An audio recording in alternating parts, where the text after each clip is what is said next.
In view of that, I'd like to bring this meeting of the Public Building Committee to order. And we can start with public audience. I think we're pretty much, I don't know of any public audience, so we'll move on to the approval of minutes from April 3rd. Looking for a motion to accept the minutes. Yeah, so moved. Second. Okay, all right. Any discussion, any corrections, any additions to the minutes? Hearing none, all those in favor? All right. Aye. Aye. Any opposed?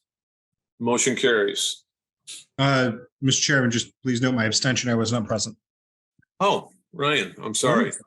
That's great. I didn't know you were on board there tonight. Great to see you. See you.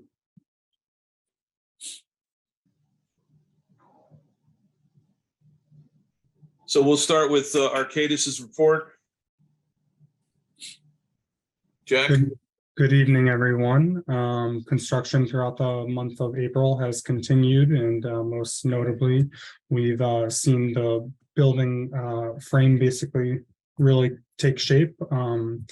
The steel erection continued, and the concrete subcontractor continued and completed foundations in Area A and poured the slab on grade.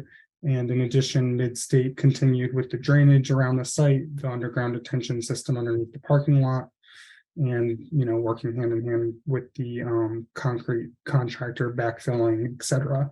Overall, there's been no major budget changes. Currently, we've expended 15.3% of the overall budget, and that's all I have for tonight. Questions for Arcadis? Any from any members or anybody else that's here with us tonight? Thank you, Zach. We'll move on to Tecton for their report. Good evening, Sure. Justin Hopkins, Tecton Architects. Good evening, members of the PBC. I just want to note some of the consultant team that's on the call today. We have Tom Daly, the civil engineer from SLR, and we also have Paul Sheehan and Luigi Perinace from Michael Horton Associates, the structural engineers. In our memorandum, our construction administration summary, we go over the quantity of construction RFIs in the month of April, 19 for a total of 98. We received 48 submittals in the month for a total of 293. There is an application for payment number 5 this evening. We listed the number of meetings. Typically, these are weekly BIM coordination meetings. A weekly RFI and submittal review with Arcadis and O&G, as well as a bi-weekly OAC meeting, owner, architect, contractor, OPM. Everybody affiliated with the project meets in the trailer every other Wednesday. We also had a couple of unsuitable soil coordination meetings that will be a subject of discussion this evening. We have issued 3 bulletins. One is for playscape updates to incorporate some comments based on the submittal review. We anticipate this is a zero cost change. It's re-specifying a couple of pieces of equipment, reusing a piece of equipment that we had previously not anticipated salvaging. We also issued a bulletin to revise the clocks and receptacles, as well as the phone locations. One is simply a modification of location of the classroom phones, deleting classroom power poles for clocks that will now be wireless and battery operated, as well as an addition to an additional outlet in each classroom. So that was bulletin 16. We modified a previously issued bulletin based on a site walk with Eversource regarding utility routing into the site. When we had met a couple months ago, there was a desire to reutilize the existing conduits. First of all, the contract owns new conduits going from the street to our transformer. When Eversource originally met, they advised that they would, if available, to reutilize the existing conduits, use the existing transformer location as more or less a pull station to the new transformer. After meeting on the site with the site contractor, civil engineer, landscape architect, there was simply not enough ground cover at the location of the existing conduits to accommodate that request. Since we're pulling new primaries, we need to accommodate the appropriate depth. So we reissued the bulletin to show those new conduits being brought. As far as action items tonight, we'll go over a number of PCOs. Just a note about the PCOs, because we have some coordination related ones. As A&E team, architect and engineer team, we try and keep A&E change orders under 1% on every project. We have a pretty good track record there. But that's not to say that when some of these come up, we shouldn't provide a suitable explanation to the PBC. So our obligation is to do what's right for the project, make sure the project has what it needs, make sure the value is there for the cost that's represented, and if at all possible, try and see if there's a way that we can accommodate different things. We did that with the ledge to reroute the storm utility routing. So I'll just say that as a baseline. I do have some of the consultant team here to discuss some of the PCOs if you have any questions. So that concludes my report. Thank you, Justin.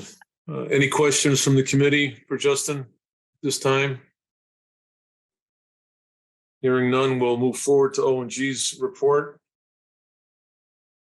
Hey, good evening. Just wanted to talk a little about the schedule for phase one in particular. We have improved to December 19th, 2023 completion date for phase one A and B. So that's improved over the past couple months. And we're 24% complete right now with phase one. Phase two and phase three have not started. So we did a little work over Christmas break time. So we're calculating that about 1% for each phase two and phase three. Just talk a little bit about some activities. As Zach had said, in area A, the slab on grade was completed. We did start structural steel, joist, and decking, and that'll be completed this week. Then hopefully within the next week or so, we'll be starting the roofing in that area. The cold form metal framing has started also in area A, and within the next few weeks, the exterior CMU will start. For area B, cold form metal framing is still ongoing. Sheathing has commenced. CMU has commenced. Roofing is almost completed in area B. They should be done by middle of this week. And then within the next couple of weeks, our AVB will be starting. And for the site work, as Zach had noted, the underground detention system was installed with all the storm manholes and piping. So now they're working on the actual parking lot itself, getting it up to grade, get the curbing in, and getting it prepped for paving this summer. And just lastly, wanted to talk about the switchgear. I know we talked about it last month. Spoke to the electrical contractor, as I do every week on this issue, and he is very close to a resolution. Hopefully by the end of the week, we'll have a finalized resolution, and it's very positive. He has something, some temporary gear. He's just finding some disconnects, which he should have by like I said, the end of this week, he should have something locked in. And so by the next meeting, I should have a finalized update on that. And that's it. Thank you, Jay. Anybody on the committee have any questions for Jay? Hearing none, we'll move on to the change orders. Mr. Chairman? Yes, Ryan. Just a quick question for Jay. Other than switchgear, is the purchasing and acquisition, or is there anything else that we're worried about lead times as we're kind of moving quickly through phase 1 and into 2 and 3? Not currently. We do get procurement logs from the contractors, and we're constantly on them. So right now, kitchen equipment's still on schedule. All the AHUs are on schedule. So I don't foresee anything. Thank you. Electrical panels? Yes, there no issues with electrical panels. It was just the gear was the only electrical issue we had. Even lighting starting to come in. I know they got the gym lights. They're on site already. He's got more in his shop. So probably for next month's billing, he's going to do a store of materials. We don't want to bring all the lights on site. But yeah, the lights are starting to trickle in. So some of the things that do have longer lead items are coming in. Okay, all right. So if you walk us through these change orders, okay? Okay. So the first one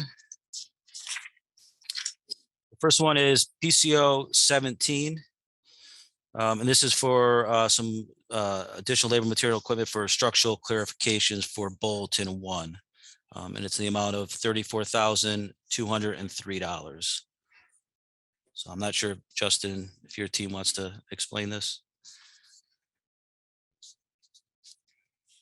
So there are three structural steel related PCOs for presentation this evening.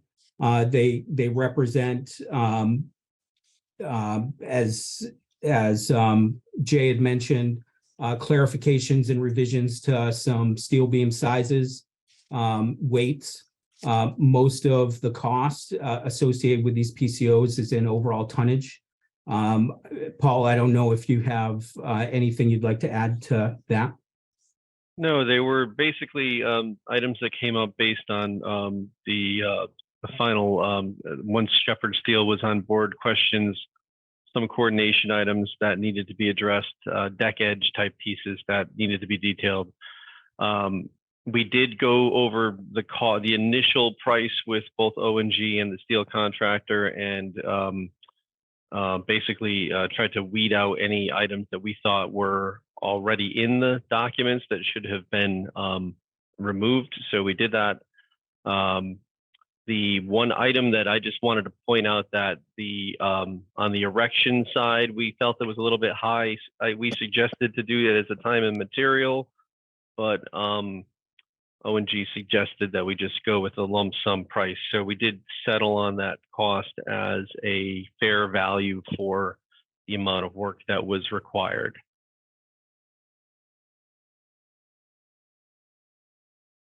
Okay, any questions from the committee members about this? And what's the amount of this change order?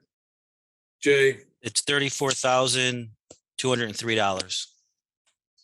Okay. And just for the record, it's 17R2, right, Jay, not 17? Correct, yes. Okay. How much tonnage was added? Oh, I'd have to find the breakdown. It also, it was not, just to clarify too, there was a portion of it that had to do with some gypboard, added gypboard too. It wasn't all structural steel. I can try to find that for you.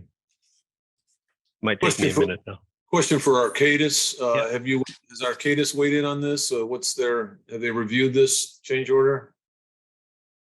Yeah, we were on the same call with both O&G Tecton and reviewed it and agree with the tonnage and the costs. Yeah, so I have it's for the angle, it's 4,120 pounds. For plate, it was 4,750 pounds. And there was 70 Hilti bolts. And then there was the shop time and then the erection time. This was an increase in the size of the edge angle, or it was added angle where in various locations for deck support. Yes.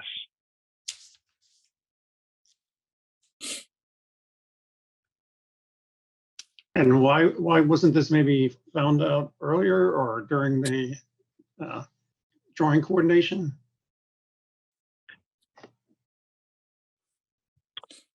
Oh, it should have, we just missed it on the coordination side. Some of it had to do with just the details that that were similar, that were cut, and then as it progressed on, we realized we needed to have some support in various spots.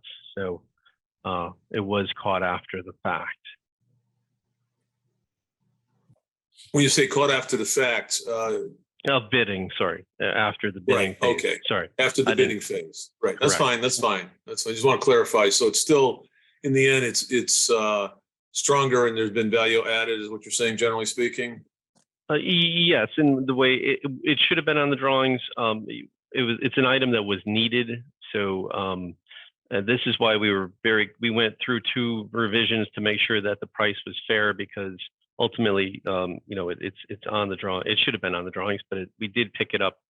And we thought that the value was very fair for what the price was, or what the work being done was.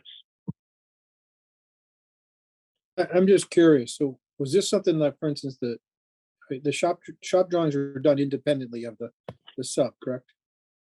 Was this picked up on Correct. those shop drawings? Or It was not on, no, it was not on the shop drawings because it was not originally on the structural drawings. So the shop okay. drawings couldn't have picked it up until once we were going through the final shop drawing submittal, and then we caught it when after everything was finalized. So Okay. yes.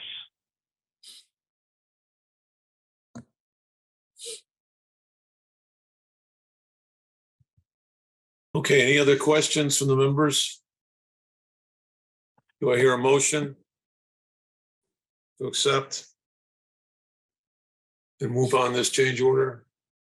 So moved. For a second. Thank you, Lucian. Thank you, Ryan. All those in favor? No, I'm sorry. Any discussion, any further discussion? Hearing none. All those in favor? Aye. Any opposed? Hearing none, the motion passes for change order 17. Back to Jay, I think. Okay, the next one is PCO 19, revision number 2. And this is another structural clarification for bulletin 5, and it's in the amount of $2,210. So this, I could talk to this, Justin, if you want. Great, This okay, is sure. this is the change where at the areaway we added some angles and some metal decking to cover the areaway, and then there was also credit from the concrete contractor because we eliminated a pier. A footing and a pier. So Total. this was coordination of the connection to the building, where the areaway was represented a little bit differently in our existing conditions. And we resolved it once we got some actual information there.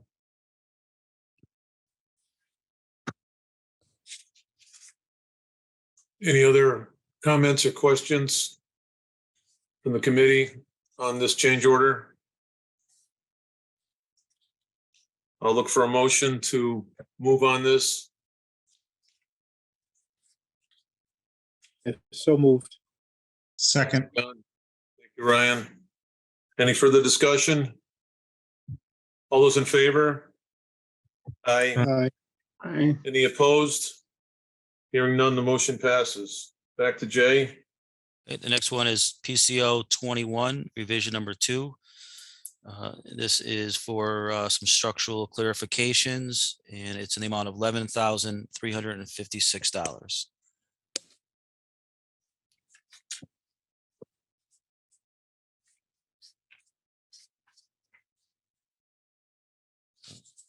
I don't know, Justin, Now if you these- want. So These, Jay, these are the 3 that are related to the steel yes, Yes. bulletins, Yes. and they total approximately $45,000. And none of these are being tracked as part of errors and omissions. This is all part of, what's the situation on that, Justin?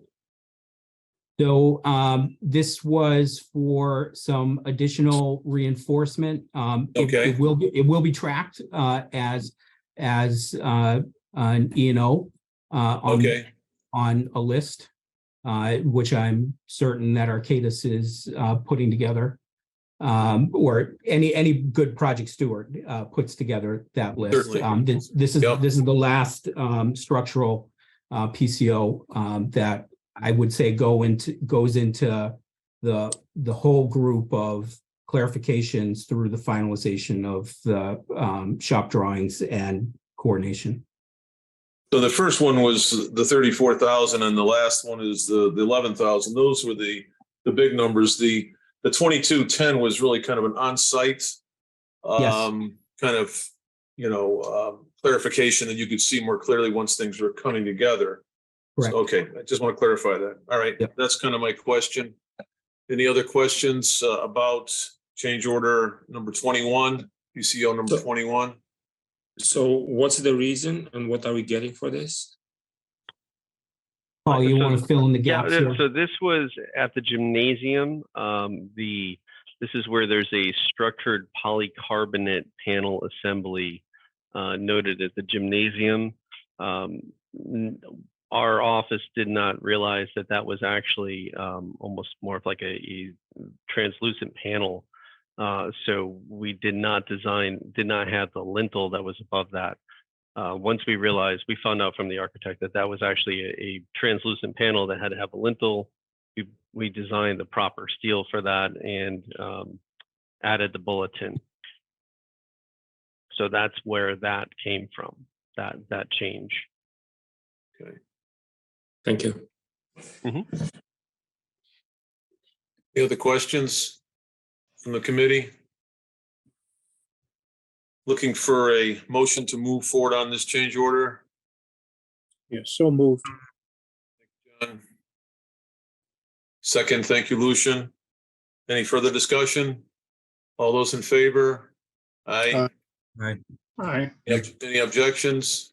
Hearing none, we'll move to the next change order, Jay. Okay, the next one is PCO 24 revision 1. And this is a credit to provide fiber mesh within the slab on grade concrete in lieu of wire mesh. So it's a credit of $7,438. We like credits. Those are good. We're good with that. Okay. And just curious, how did this occur? Was this something that the subcontractor came up with or Yes. it's a cost savings? Yep. Okay, that's great to Yeah, hear he- that. We Yep. knew we were having a little trouble with the schedule and so he offered this as an alternate, which we ran by the design team, which Great. they found acceptable. That's what I was going to ask. The structural engineer is okay with that? Yes. Yes, we have no problem with it, yes. If it's properly placed, I should note that one piece. ONG will see to that, of course. That's their job. Okay, all right. So any other questions on this change order number 24, PCO? Looking for a motion? So moved. Thank you, Bill. Thank you, Michael. All those in favor? Aye. Any opposed? Thank you. Move on. The motion passes. We'll go to PCO, I think, 36. Yes, I don't know. PCO 36 revision 3. And this change order is to excavate and remove unsuitable soils in the north parking lot area in place with the proper material, either common fill or structural fill, per the SLR memorandum dated March 24th. And it's in the amount of $147,106. Questions from the committee? Were there borings done in this area? There were not borings done in this area. There were borings done in the location of the building footprint. But the general assumption at the time, and Tom, you can not Tom Daly, you can correct me if I'm wrong. But the general assumption is that the soil was suitable underneath the existing parking lot. And how is that assumption determined? Well, I think the expectation on schoolwork is that things were built right 50 years ago. So our parking lot is in the same exact location of the existing parking lot. I would have never expected that a parking lot for a school like this would be filled over the top of stumps, topsoil, and other debris. I think the expectation is that if we were expanding the parking lot, probably would have had some borings in there, but this parking lot was surprising to find that they built it over stumps and topsoil. Can someone give us some kind of a feel for the sheer number of yards of material that are going out, and of course yards that are coming back in of suitable material? Yeah, so we disposed of approximately 2,900 cubic yards of material. 2,900, okay. Yeah. 3,000 almost, okay. Almost. And common fill, we replaced with about 2,248 cubic yards. And then structural fill was 815 cubic yards. So it was the whole area where the detention system is, and also the parking lot. We own going down, I think it was 18 inches, and we went down an additional 8 inches under the parking lot and put some fabric, and we're going to put fabric down. So that was the cost for the parking lot. Yeah. We are not recommending that the unsuitables be removed from underneath the parking lot. We just beefed up the sections and put a geofabric down to make a stronger section in the parking lot. It's worth noting that this PCO started at $250,000, and we worked with the geotechnical engineer and as well as crunched the numbers to get it to where it is now. Still a large number, but a bit less than what it was when we first received it. Try and keep it in perspective. So you're back to Jay. So you're telling me you got 3,000 yards. You're saying that roughly you've got 100 huge truckloads of unsuitable soil that's been removed from that job site. Is that what you're saying? Yes. Okay. Just again, yeah, it was for the minutes, for some people that are reading over the minutes, it's a public meeting. I think, having that detail in there that we had over 100 truckloads of unsuitable soil removed, and we're bringing in approximate that same amount back of suitable soil in this area is, I think it's just good and general information for people if they're looking over the public meeting minutes. And we also did hit a pocket of rock, and it was about 134 yards of rock also that would be hit at the base of the excavation. Yet the parking lot was in perfect condition, with all this unsuitable soil going on underneath it all these years. I guess just because cars are being parked on it, it's not a big deal. It wasn't a big deal at the time.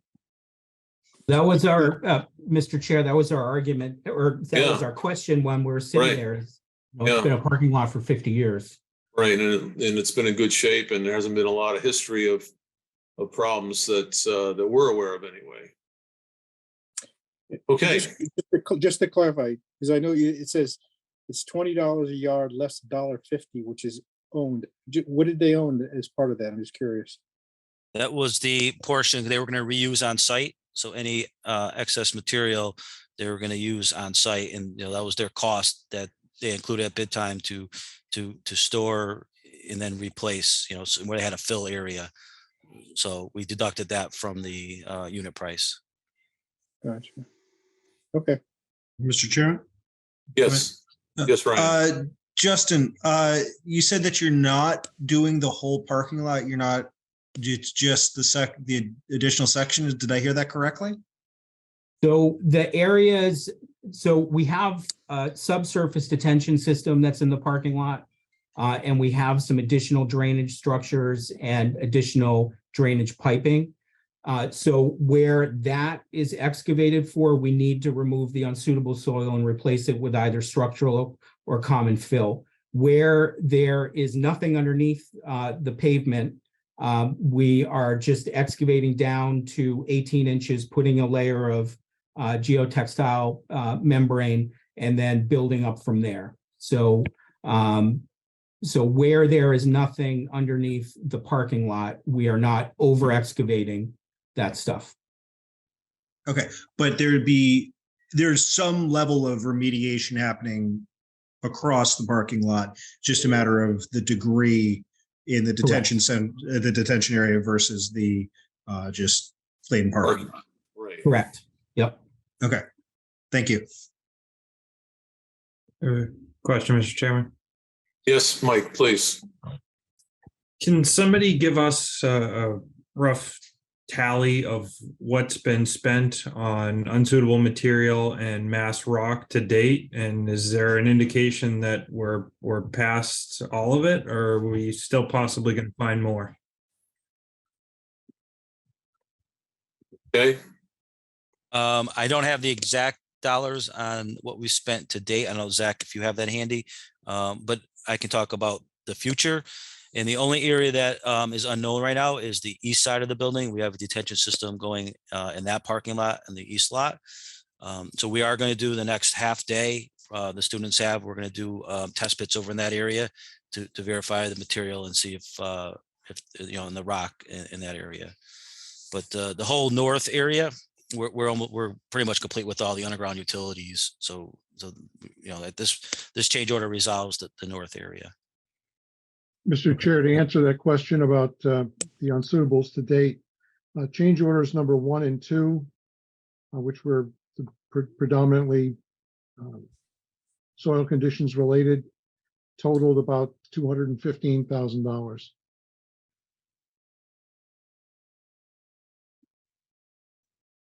That was the majority of those dollars were spent on site conditions. Plus this one, Jack. Say again, please. So plus this one. So Plus total. this, yes. So it will be like So it's 300,000. Yeah, almost 400,000. Right. Well, Half of it, contingency, right. 115 before tonight. So about Oh, 260, 250. Okay. 250-ish to date.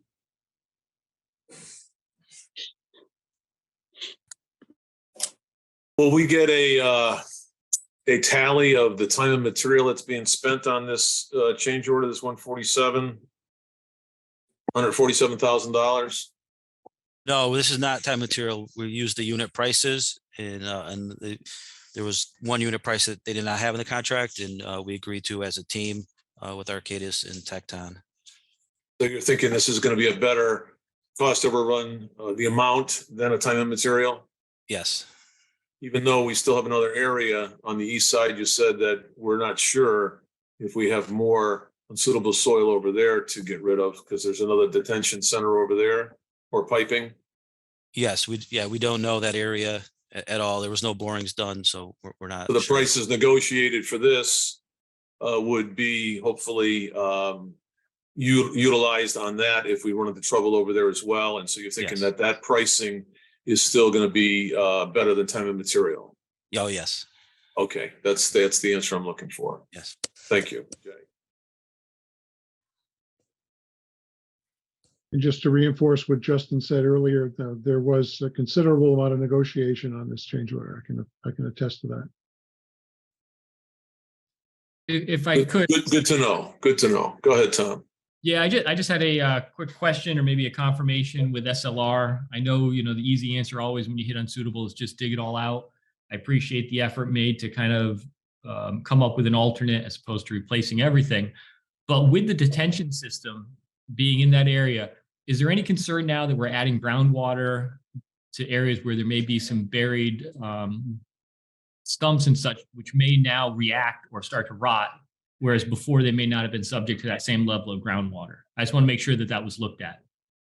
Yeah, thank you, Tom. And that's exactly why we are removing those unsuitables in that area. Actually, the remove the unsuitables, we're removing it anywhere there was a structure. You want a foundation, you want any structure to sit on a strong foundation. That's why we're even recommending underneath catch basins. We don't want to have those catch basins settling. But Tom, I believe that that in fact we're removing all the unsuitables in that area of the detention basin. What we're keeping with the fabric is not at risk of any type of overflow from the detention center. No, and think about it, detention is we're actually looking to meter the flow. If we get any infiltration, that's great, but it was never included in the calculations because we didn't, to be conservative. So this is really a detention. It's throttling the system back as opposed to trying to infiltrate all the water into the soil. Thank you. It's also worth noting that in addition to the location proper of the subsurface detention, there's approximately 5 feet all the way around it that needed to be over excavated to be able to for workers to get in there. That column, if you will, all the way around is filled with structural material. So.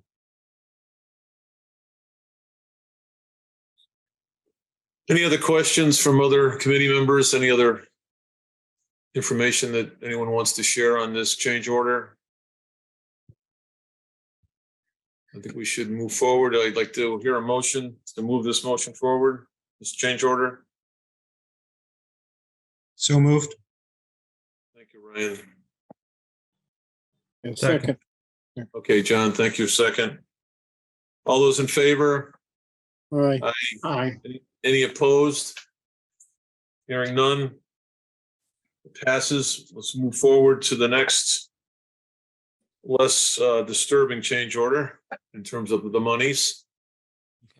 Next one is Okay. PCO 37.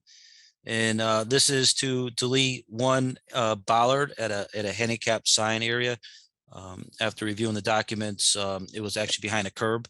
So we asked the question because the other handicap signs that were behind curbs did not have bollards, and they said that we can remove it. So this is a credit of $636 to not provide that one bollard. Thank Move you. to approve. For a Yes. second. Second I'll from second. John. Yep. All those in favor? Aye. Any opposed? Hearing none, move forward. Motion moves. 38, I believe. PCO 38. This is a contingency item to install some safety railings at the gym. There were some high areas that could cause some falls.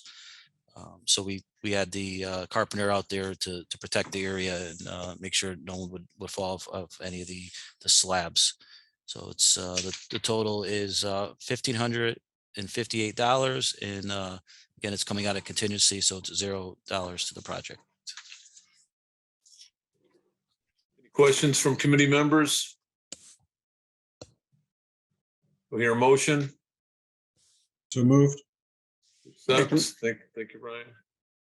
I heard a second from someone. Bill, is that you, Bill? Thank you, Bill. Yep. All those in favor? Aye. All right. Aye. Any opposed? Hearing none, the motion passes.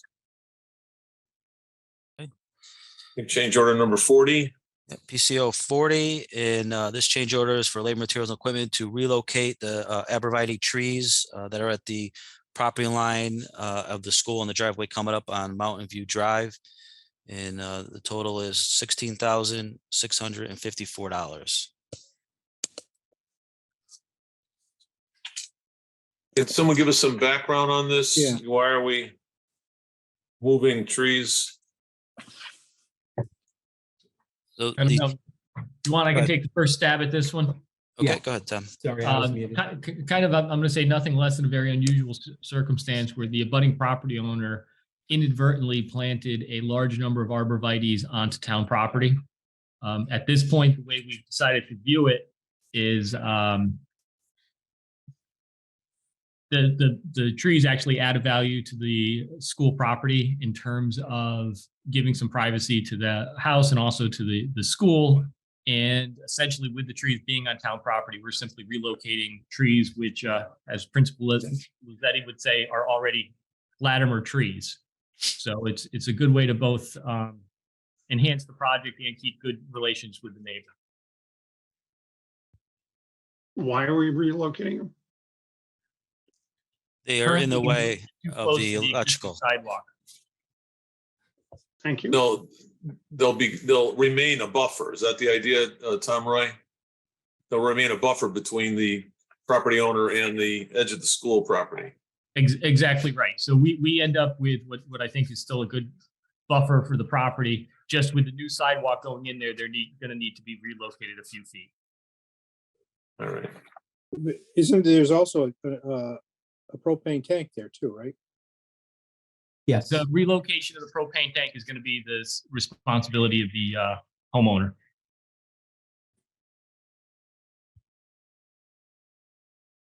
Well, that in some ways is a safety issue that's going to be handled. We're being nice guys, yeah. Right. But they're taking on the liability of moving the propane tank that shouldn't have been there. But the fact is it's been there for many, many years. And we're going to put the buffer back up, basically. Okay. Any other questions, committee members? I'll look for a motion. So moved. Thank you, Mike. Second. Second, Ryan. All those in favor? All right. Aye. Any opposed? Hearing none, the motion passes. And we go on to the next one, Jay. All right, the next one is PCO 41. And this is to cut the bottom of the existing doors at the kitchen due to the existing elevation of the slab to the new addition to maintain the floor flatness. It was just a little bit higher. These doors were originally supposed to be closed off, but speaking with the school, it was good for them to keep that door open so we can still maintain access into the school. So we just cut the bottom of the door a little bit, and we did have an allowance for some phasing and safety work in occupied areas. So we decided we took it out of that, and it's $376 again, taking out of the allowance, so it's a net zero to the project. I think we have a disparity here with our table of changes. What was the number on this one? This is 41. Jay is correct. That's my bad when I removed the verbiage from the spreadsheet. The correct verbiage did not get in there. So Jay is correct in that PCO 41 is for the cutting of the existing doors at the kitchen in the amount of $376. Yeah, so I think you just inverted that with 43. The 41 to 43. Again, your sheet should have been reversed. That's all. Yeah. Question. Yes. By cutting these doors, they're still going to be code compliant? Yes, they eventually come out once we open the phase. But for now, it's fine. Okay. The temporary doors that are being cut, and then they're going to remove them. Yeah, eventually they get removed. It's just an opening, but to keep the doors, like I said, originally they were supposed to be blocked off, but we're keeping them active for now. Okay. All right. Motion. Do I hear a motion Yeah, so to moved. accept? Thank you, John. Second. Second, Bill. All those in favor? Aye. Aye. Any opposed? Hearing none, the motion is accepted. You're still up, Jay. Right, PCO 42 is the next one, and this is the overrun of the trench rock allowance that was carried in the GMP. So originally in the GMP, there was a $10,000 allowance. So when we hit some miscellaneous rock through the different utility installations, mainly the storm line, we tracked it and we overran it up for $3,126.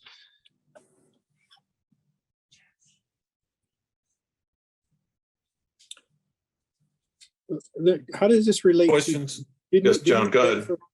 Didn't we pay for, or wasn't a change order submitted for the revisions to the underground utilities? Yes.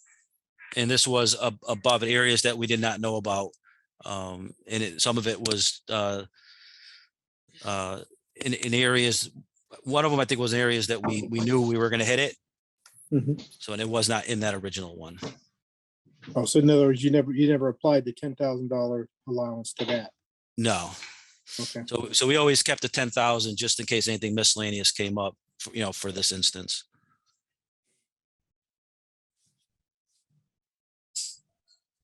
Any other questions from committee? Motion? So moved. Thank you, Mike. Second, Second, who second that? it was Ryan. Ryan, Oh, thank you, Ryan. Okay. All those in favor? Aye. aye, Aye. Opposed? Hearing none. We've just got a couple left, I think, Jay. Yeah. So PCO 43. This is a contingency item, which we are purchasing or renting, I should say, a scaffold stair tower from grade to the roof in both Area A and Area B. So this includes the rental cost and the erection of the scaffold and the dismantling of the scaffold. So it's approximately 5 months rental for the Area B and 4 months rental for Area A. We thought this would be a safer way to get the trades to the roof in lieu of using ladders, which is somewhat difficult when you're trying to carry materials. And the amount of this change order? It's $14,535, and it's going to come out of contingency, so it's a net zero to the project. That's coming out of whose contingency? The CM contingency. Yeah, okay, thank Yep. you. I'm just curious, how was the mason going to get up there? I mean, wasn't he responsible to get it to access on his own?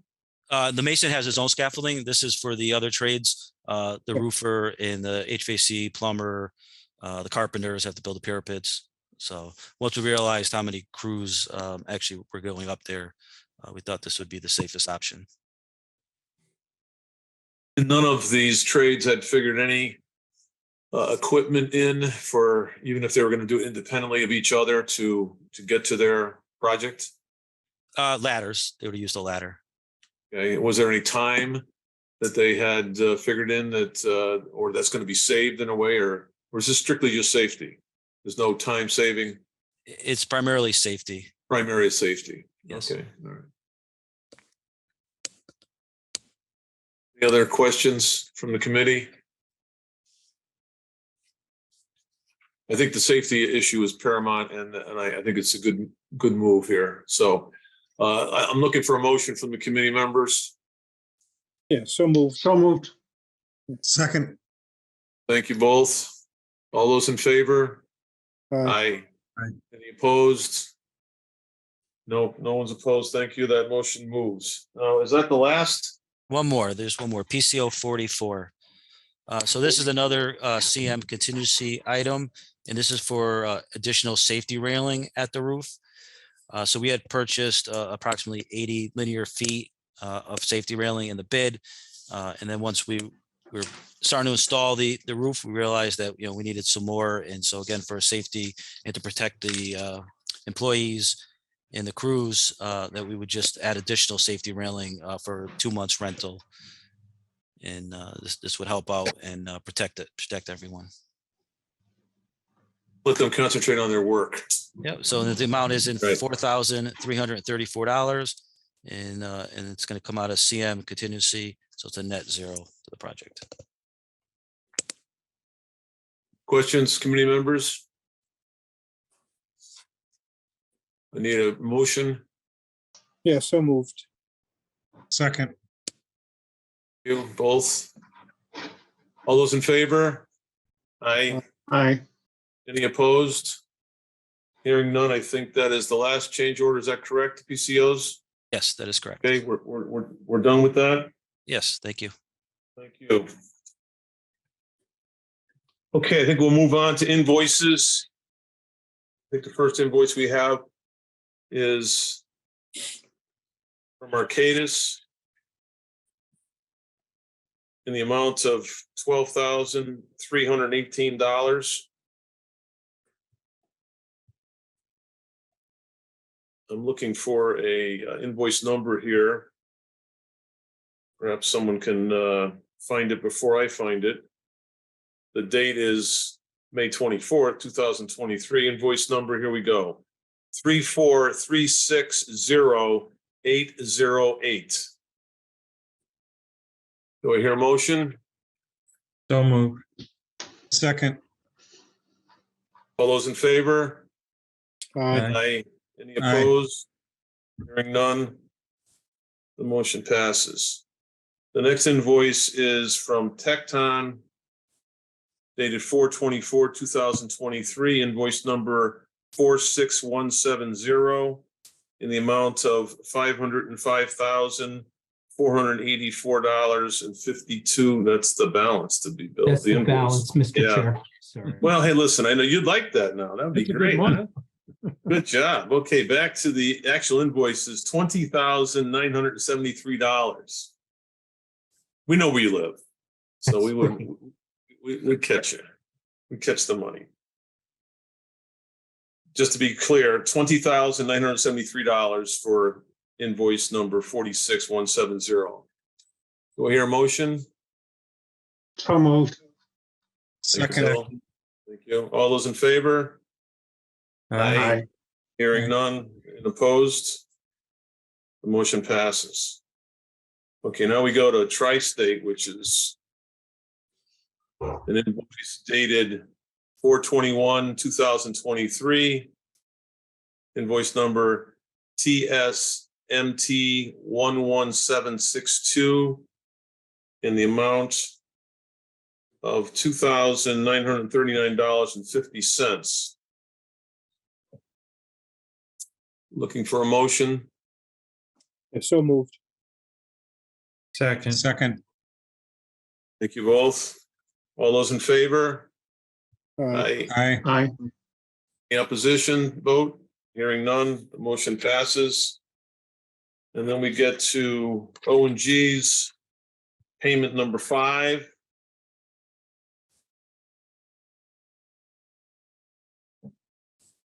And that is dated April 23rd, 2023. And this has been blacked out here, so. I think is that $1 million? $1,696,378.67. Is that correct? Yes. So we verify that? That is correct. Okay, all right. Looking for a motion from the committee? That was Ryan? Mike. Yeah. Mike, second. okay, thank you, Mike. I need a second. I'll second. Second. I heard a second. All those in favor? Aye. Aye. Any opposed? Hearing none, the motion passes. I believe that is the last invoice in front of us for tonight. There should be one more. Yeah, did we have, Mr. Chairman, I believe we have TRC Environmental Agency for $665.50. I'm looking for it now. Yeah, it's in there.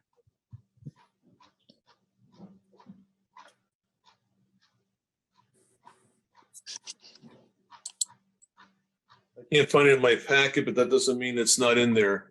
John, would you read that into the record? Well, unfortunately, my thing just jumped back to page 1. I got to go all the way back down. I have it. It's invoice number from TRC 573053. Total invoice amount is $665.50. Thank you, Ryan. Do I hear a motion to accept? So moved. Second?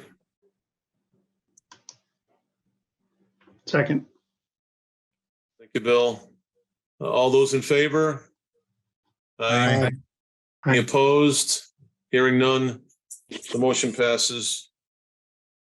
And I think that is the last one, the last bill. And that should end our Latimer Lane project business for tonight. Anybody have something to add, Jason? Yeah, if I may. On page 78 and 79 in the packet, there is a quote for packing up library books and storing them. This was something done at the beginning of the project, even prior to the budgets being established. What we'd like to do is have the committee approve this second phase of book packing and storage. The amount is approximately $3,000 for the work and about $800 a year roughly for the storage piece.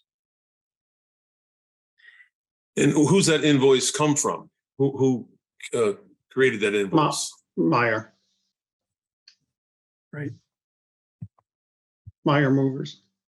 Meyer Movers. Okay. All right. And is there a date on that? Is there a number on that invoice? Yeah. If one of the members can, Bill, you have it in front of you? I do. I don't have it in front of me now, but I read it earlier. Oh, you I can read it do. earlier. It's quote number 53690. Total amount is, The total is $3,422.20. and that is from the movers, Yeah, Meyer, Meyer. Meyer Movers. Okay. All right. Okay. All right. Let's, But is this related to construction? Can we get reimbursed at the state level? We can get reimbursed at the state because what's being taken out is coming back. So all of this, this entire quote is related to the library books. And since they're all coming back, I've been told the state does reimburse for this. Yeah, so What portion of our- we'll be charging what up portion of- against the moving line item in the budget. The only other Okay. question I have is, are the contents insured while they're off-site, and are they insured during the move? That I will look into. I don't know that off the top of my head. no, Typically, Jason, we'll- they've already been moved, correctly? No, these are now Okay. in the gymnasium in a makeshift library. Okay. So they're boxing them up, getting them ready to move. Okay. All right. Yeah. Okay. Jason, how long are these going to be off-site? Until the library is back online. So what's that, roughly a year and a half, I think? Okay, That should and is only be a this year is because that should be part of phase 2 that finishes up. So they should return, they should be packed up this summer and they should return next summer, assuming we're still on schedule. and this quote includes the storage for that full year? Yes, it's 1 year storage. Okay. And I'm presuming we've worked with the principal that having these materials offsite for a year is not significantly going to impact the mission of the students that are there for that year? Yeah, we've developed some plans to continue to put books in kids' hands throughout this process. Gonna focus Okay. on math for a year, right? Yeah, just math, no reading next year. Little boost to scores. I would like to go back to the insurance issue because typically movers insurance is only by weight of the material. So it's very, very minimal. If these are going to be insured while they're in storage and in transit, I would think we need to think about that because otherwise there's a value to what's there. I will. Does anyone have any idea what that might be, the number for the insurance bill? Do you think that's a couple $100 or is that $1,000 or? Probably a couple $1,000s is my guess. It's not, usually that kind of insurance is not expensive, but having experienced movers insurance is usually just by the weight of the material. So Jason, I'm thinking that we could approve this invoice if it were not to exceed a certain number, including the insurance, but we need to come up with a realistic number on that if between members of the committee tonight. I don't know if we can do that tonight or not. Come up with Mr. that Chair, number. I'd recommend we approve this as is, and we'll follow up with you for the next meeting if there is any supplemental charge for appropriate insurance levels, rather than overcommitting now. I think that's fine. Okay, Bill, does that sound good? Didn't we Bill give the Clegg? chair the Yeah, I think ability that's to fine. approve under a certain value? So something like this could be handled outside the meeting? That's correct. Sure. Sure. Yeah, I think the only concern is we wouldn't want the actual work to commence until we're satisfied that the items are properly insured. Understood. There's no reference in their proposal of insurance. Correct. Having worked with Either Meyer way. and on this kind of an issue, they might have insurance, but it's minimal, really, really Right. minimal.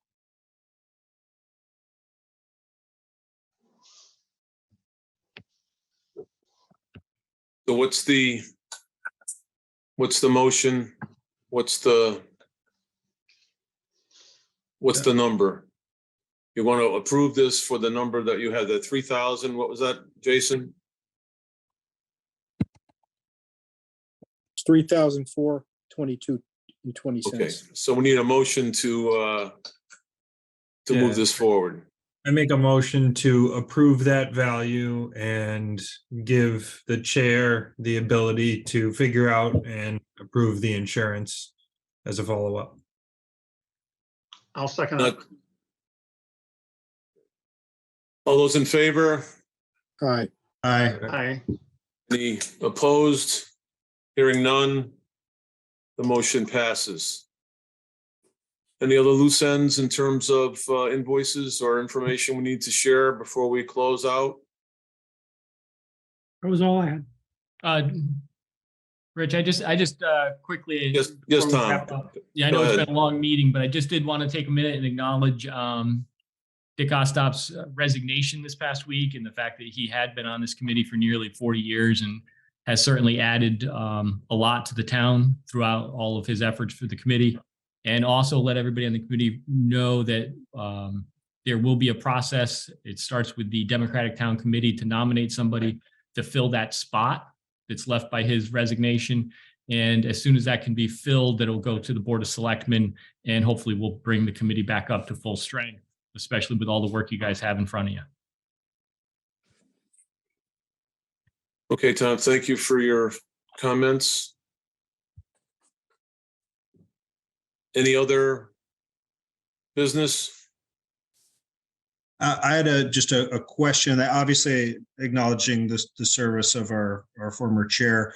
Given that we're down a significant number of individuals, when we're calculating quorum now, are we calculating it based upon the number of appointed members or the number of slots available for members? So are we including the vacancies in our quorum calculations?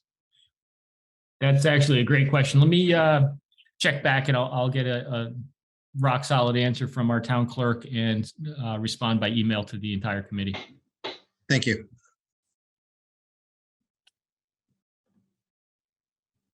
How many positions are we down? 2, including the vacancy of Dick Ostap. Got it. I believe that the vacancy for, well, I don't know if it was quite a ways back, that wasn't filled either. So that's been vacant for several months. Of course, this is a very recent vacancy that we're talking about now. Yeah. And I think that until we get any firm determination from either the town clerk or perhaps even the town attorney, I think we'll go with the past practice of counting all 9 spots, which means you still have to have 5 members for a quorum. And that's what we've been doing even tonight. We waited for the 5th member to come on board before we started the meeting. Okay. Do I hear a motion to adjourn? So moved.